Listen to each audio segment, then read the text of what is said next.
Mr. Speaker, this last week, as chair of the House subcommittee that covers K-12 education, I held a very important hearing on the topic of artificial intelligence in education. Now, we are in the midst of a truly unprecedented period in which AI is advancing at a mind-boggling rate. In terms of its capabilities. And there's truly no end to this progress in sight. We see all of the leading labs introducing new models, it seems like every day, that demonstrate increasingly astonishing capabilities. And there are a lot of risks and concerns that tend to come to mind when people see this progress, and a lot of, I think, legitimate fears as it relates to AI and its impact on society. And it's very important that we are attentive to these concerns and taking whatever measures we can to make sure that we get these questions right. But I think that it's equally important that we make sure that the benefits of this technology, as it exists now and as it's likely to exist in the future, are understood as well. I think that there is, frankly, far less dialogue and conversation on a national level than there should be about the absolutely enormous changes that could well be ahead of us. And so I wanted to use this hearing to examine one particular domain where AI holds the potential to dramatically expand opportunity and benefit our country and bring unprecedented opportunities to American kids across the country. You know, I'm a former high school teacher, and we have in this country truly shameful achievement gaps when it comes to the educational opportunities that are available to kids depending on their zip codes. And in my view, much of that is a result of failed policies, none more so than in California, which has just about the widest achievement gaps of any state in the country. So we absolutely need to have policy reforms that bring accountability, that empower parents, that expand school choice, and that support teachers, among many other policy reforms. But the correct use of artificial intelligence could go a long way in itself towards bridging these achievement gaps. Not only that, I believe that it will very soon be possible for any child in our country to receive a richer educational experience than any child did just a few years ago. And this is because of the absolutely incredible capabilities that are now accessible to anyone for free or at very little cost on a computer or smartphone.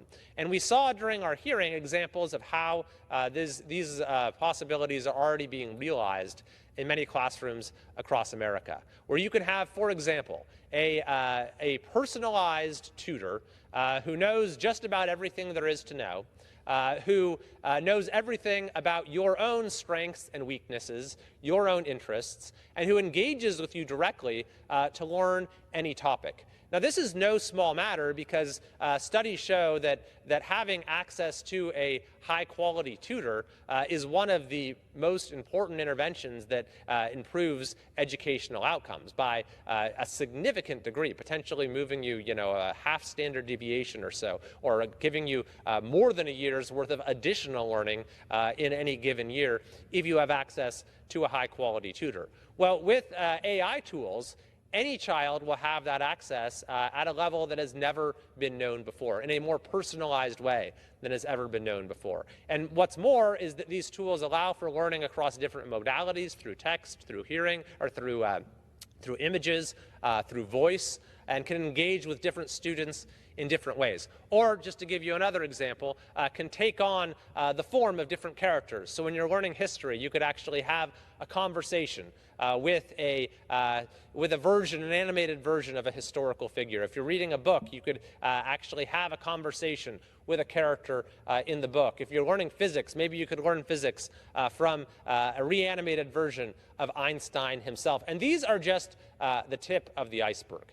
When you look at the technologies that are advancing when it comes to augmented reality, when it comes to VR. We're already seeing ways in which AI is being deployed for sort of career training type learning, whether it's welding or other types of career or trades where these environments can be simulated in very realistic ways to help students learn regardless of whether they go to a school where you can get hundreds of thousands of dollars worth of expensive machinery. So I think that we are still just scratching the surface of what is possible here. One of the suggestions at our hearing is that we need to continue to facilitate ways of sharing best practices. And importantly as well, when it comes to how these tools can be used by teachers, because teachers' role is as important as ever, is potentially more important, in the sense that having access to AI tools that can assist students in individual ways actually frees teachers in many ways to provide the sort of mentorship and instruction and teaching that only a caring human can. So we saw examples at our hearing of how AI tools have been used to assist with lesson planning, have been used to help grade papers or to provide direct, immediate feedback to students to help with the assessment process, and many other ways as well. And so for those who think that the AI tool is somehow going to change the role of the teacher, these tools can change the role of the teachers, but I think in very positive ways as well. Of course, there are risks in this domain as well when it comes to academic dishonesty, when it comes to the potential of further absorbing students into digital worlds and thereby exacerbating some of the harms that we've seen from excessive use of smartphones. All of those things we need to be very mindful of as well, which is why following our hearing, we're exploring ways to establish forums where these sort of best practices can be shared, so different teachers, different schools, different states can see what's happening elsewhere, see what the results are, see the impact it's having on the well-being and learning of our students. But this is one area where I think there truly is unbounded potential, and I'm looking forward to working with our subcommittee to try to assist districts across the country in unlocking that potential. And with that, Mr. Chair, I'd like to yield to my I'll yield back.